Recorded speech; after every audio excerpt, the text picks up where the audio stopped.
دنیا بھر میں کینسر کی سب سے عام اقسام میں سے ایک ہے اور پاکستان میں بھی اس بیماری کا پھیلاؤ اب مسلسل بڑھ رہا ہے۔ اس کینسر کی شناخت اکثر اس وقت ہوتی ہے جب یہ ایک ایڈوانس سٹیج پر پہنچ چکا ہوتا ہے، جس کی وجہ سے اس کا علاج اور روک تھام مشکل ہو جاتی ہے۔ 50,000 سے زائد افراد سالانہ اس بیماری کے نتیجے میں موت کے منہ میں چلے جاتے ہیں۔ اس کا سب سے بڑا سبب بروقت تشخیص کی کمی ہے، غیر متوازن غذائی عادات ہیں اور زندگی کے وہ عوامل ہیں جو اس کے خطرے کو بڑھاتے ہیں۔ اس کی علامات، علاج اور بچاؤ کے طریقے جاننے کے لیے ہم نے دعوت دی ہے ماہر امراض معدہ و جگرانت ڈاکٹر عثمان نعیم صاحب کو۔ ڈاکٹر صاحب بہت شکریہ ہمیں شو میں جوائن کرنے کے لیے۔ سب سے پہلے بڑی آنت کے کینسر کے حوالے سے میں بتائیے گا کیا اس کی ابتدائی علامات ہوتی ہیں، کس طرح سے یہ ظاہر ہونا شروع ہوتا ہے؟ بڑی آنت کے کینسر کی جو سب سے خطرناک بات ہے وہ یہ ہے کہ زیادہ تر اس کی کوئی علامت نہیں ہوتی شروع کی سٹیجز میں، اور جب علامات ظاہر ہونا شروع ہو جاتی ہیں اس وقت تک مرض بڑھ چکا ہوتا ہے۔ اسی وجہ سے ترقی یافتہ ممالک میں اس کی اسکریننگ کی جاتی ہے۔ ان پیشنٹس میں جن میں کوئی علامت نہیں ہوتی ان میں اسکریننگ سٹارٹ کی جاتی ہے، اور اگر کوئی اسکریننگ میں ٹیسٹ پازیٹیو آتا ہے تو اس کے علاج کی طرف توجہ دی جاتی ہے۔ لیکن جو علامات بڑی بڑی ہیں جن کے ہونے سے کینسر ہونے کا شک بہت بڑھ جاتا ہے، وہ پخانے کے راستے خون کا آنا، وزن کا کم ہونا اور بھوک کا کم ہو جانا، یہ ایسی بڑی علامات ہے جسے ہم ریڈ فلیگز کہتے ہیں۔ ٹھیک ہے، ان کی صورت میں ضرور آنت کا معائنہ ہونا چاہیے۔ ٹھیک ہے، اچھا وجوہات اس کی کیا ہیں؟ کیوں ہوتا ہے بڑی آنت کا کینسر؟ کون سی غلطی ہم ایسی کر رہے ہیں جس سے، جس طرح سے ہم بریک میں بھی ڈسکس کر رہے تھے، آپ نے کہا کہ لنگ کینسر کے بعد اب یہ والا کینسر دوسرے نمبر پر آ چکا ہے۔ اس میں جو اس کی وجوہات میں ہم ایک ورڈ یوز کرتے ہیں ملٹی فیکٹورل، یعنی کہ کئی وجوہات ہیں۔ موروثی بیماریاں بھی ہیں جن سے یہ کینسر ہو جاتا ہے، لیکن خوراک اور لائف سٹائل جس میں الکوہل ہے، سگریٹ ہے، خوراک میں فائبرز کا کم ہونا، یہ بڑی بڑی وجوہات ہیں۔ اس کے علاوہ ایکسرسائز نہیں کریں گے تو کینسر کا رسک بڑھ جائے گا، اگر کوئی منشیات کا استعمال کریں گے تو کینسر کا رسک بڑھ جائے گا، آنت کا انفیکشن ہوگا تو کینسر کا رسک بڑھ جائے گا۔ کچھ بیماریاں جیسے السریٹیو کولائٹس کی بیماری والے مریضوں میں کینسر کا رسک بڑھ جاتا ہے۔ اور اگر فیملی ہسٹری ہے، جیسے خاندان میں کسی کو کینسر ہوا ہے تو کینسر ہونے کا رسک بڑھ جاتا ہے، پھر ہمیں زیادہ خیال رکھنا ہے۔ اور پھر اچھا جو آپ نے اسکریننگ کی بات کی ہے، اب یہ کوئی عام بیماری بھی نہیں ہے، کوئی اس کا عام ٹیسٹ بھی نہیں ہوگا یا عام ٹیسٹ بھی کوئی اویلیبل ہے جو، اور کیا کوئی ایج بریکٹ ہے کہ یار اس ایج کے بعد ہمیں یہ اسکریننگ کروانی ہی کروانی ہے؟ امریکن سوسائٹی آف کینسر جو ریکمنڈیشنز دیتی ہے وہ کہتی ہے 45 سال کی عمر کے بعد اسکریننگ شروع کر دی جائے، اور اسکریننگ بڑی آسان ہے۔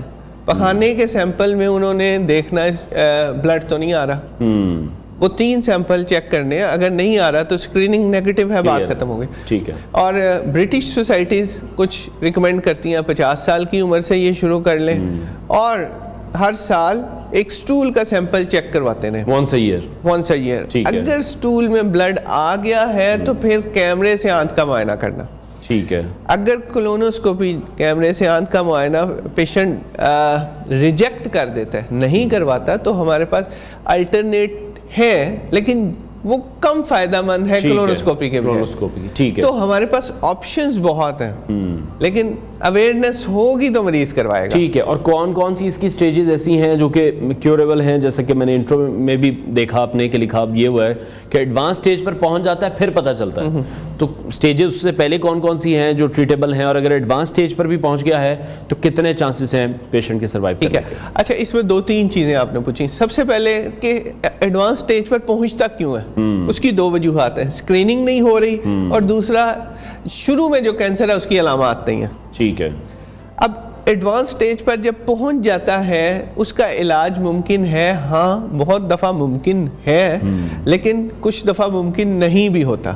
ٹھیک ہے، اور علاج ہے کیا؟ علاج اگر ہم شروع کریں، سب سے پہلے اینڈوسکوپیکلی کینسر کو نکال دیتے ہیں، دوسرا سرجری کر کے کینسر کو نکالا جا سکتا ہے، کیمو تھراپی ہے، ریڈیو تھراپی ہے۔ تو اس چیز کا فیصلہ کہ علاج کیا ہونا ہے اس کے لیے ٹیومر بورڈ ہوتا ہے۔ ٹھیک ہے، بورڈ میں بیٹھ کے ڈیسائیڈ ہوتا ہے کہ اس بیماری کا اس سٹیج کا کیا علاج ہے. اسٹیج کا بھی اور ڈپینڈز آن پرسن، ہر کسی کے اپنے اپنے آبویسلی بیماری کے لیولز بھی ہیں، طریقہ کار بھی ہیں. جیسے آپ نے کہا جینیٹکلی ہوا ہے، الکوہل سے ہوا ہے، لائف سٹائل خراب تھا، تو وہ موڈیفیکیشن بھی ہوں گی اس اور میں. مریض کا فنکشنل سٹیٹس کہ وہ دوائی کتنی برداشت کر پائے گا، اس کے لحاظ سے فیصلہ امیون ہوتا ہے. سسٹم اس کا کتنا اسٹرانگ ہے. ٹھیک ہے. اچھا، اب جن لوگوں کو یہ کینسر ہو گیا اور انہوں نے ٹریٹ کروا لیا، اس کے بعد کس لائف سٹائل کو انہیں پھر فالو کرتے رہنا ہے؟ سب سے پہلی تو بات ہے کہ کینسر کے کیور کے بعد اس کی دوبارہ چیکنگ ہوگی. ٹھیک ہے.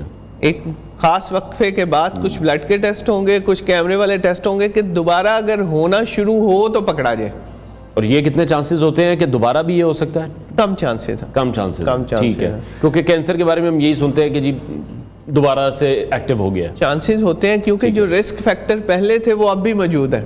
پہلے بھی تو کسی وجہ سے ہوا کسی تھا، وجہ سے ہوا. ٹھیک ہے. تو وہ موجود ہیں. لیکن عمومی طور پہ یہ دیکھا گیا کہ ایک دفعہ فل کیور ہو جائے تو دوبارہ کم کینسر ہوتا ہے. ٹھیک ہے. اور جو اس کی ٹریٹمنٹ ہے وہ سٹیج ڈیپینڈنٹ ہے، اور دوبارہ ہونا بھی سٹیج ڈیپینڈنٹ ہے.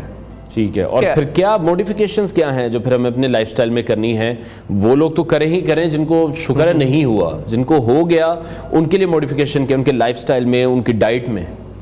اچھا، بڑی خوبصورت ایک قدرت نے قانون رکھا ہے کہ ہر بیماری سے پریونشن کا طریقہ کار ایک ہی ہے. ایکسرسائز، کم خوراک لیں، فائبر زیادہ لیں.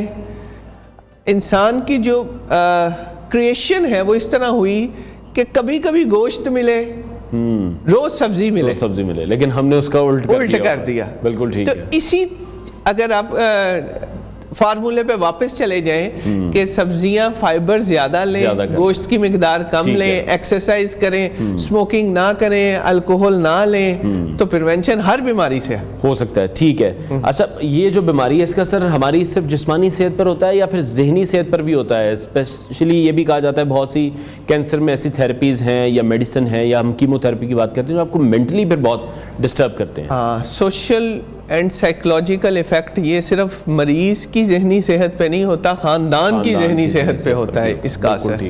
تو جتنی بھی بڑی بیماریاں ہیں ان کا ذہنی اثر ہے، اور اس کے لیے کاؤنسلر ساتھ آپ کو رکھنا چاہیے. ٹھیک ہے. اچھا، جیسے ہم نے بریک میں بھی کافی ڈسکشن کی، ہمارے پاس کافی ٹائم تھا، کہ اس بیماری کے بارے میں اسپیسیفکلی آگاہی اور اسکریننگ کے حوالے سے بھی آگاہی ہم لوگوں کے ہاں اس طرح سے نہیں ہے. ہم بیماریوں پہ جب آتی ہیں ہمارے سر پر تو ہم لاکھوں خرچ کر لیتے ہیں، لیکن سال میں ایک بار یا دو بار اگر ہمیں 10,000 یا 15,000 یا 20,000 کے ٹیسٹ کروانے پڑیں وہ ہم لوگ نہیں کرواتے ہیں. تو اویئرنیس کے حوالے سے آپ کو لگتا ہے کہ کچھ صحیح ڈائریکشن میں کام ہو رہا ہے؟ اگر ہم گورنمنٹ کی سطح پر بھی بات کریں یا اگر ہم پرائیویٹلی جیسے ڈاکٹرز کو لوگ وزٹ کرتے ہیں اور وہ لوگوں کو گائیڈ کرنا شروع کریں کہ یار سال میں ایک بار آپ کو اپنے روٹین چیک اپ میں یہ اسکریننگ، یہ ٹیسٹ کروا لینے چاہیے. اس کی ریکمنڈیشن بڑی کلیئر ہے. 45 سال کے بعد ہر سال آپ اپنے اسٹول کا ٹیسٹ کروائیں، اس میں کوئی دو رائے نہیں ہے. کام ہو رہا ہے، ہاں ہو رہا ہے. ایون کہ پچھلے سال ہمارے ایک پاکستانی ڈاکٹر نے امریکہ میں اسکوپی ایوارڈ جیتا ہے، ACG امریکن کالج آف گیسٹرونٹالوجی میں، فار دا اویئرنیس کہ اس نے پاکستان میں کولوریکٹل کی کینسر کی اویئرنیس کریٹ کی. اس کے علاوہ ایک ویک پورا چل رہا ہوتا ہے، اس میں اویئرنیس چل رہی ہوتی ہے. اور آج تو اسپیشل دن ہے، کینسر سے آگاہی کا عالمی دن ہے. بالکل ٹھیک. تو دیکھیں آپ نے ایک پروگرام ارینج کیا، اسی طرح اویئرنیس کریٹ کرنی ہے اور یہ ہو رہی ہے. لیکن مسئلہ یہ نہیں ہے، مسئلہ یہ ہے کہ مریض ٹیسٹ کروانے سے نہیں ڈرتا، وہ ڈرتا اس بات سے ہے کہ اگر کوئی بیماری نکل آئی تو علاج کیسے ہوگا. ٹھیک ہے.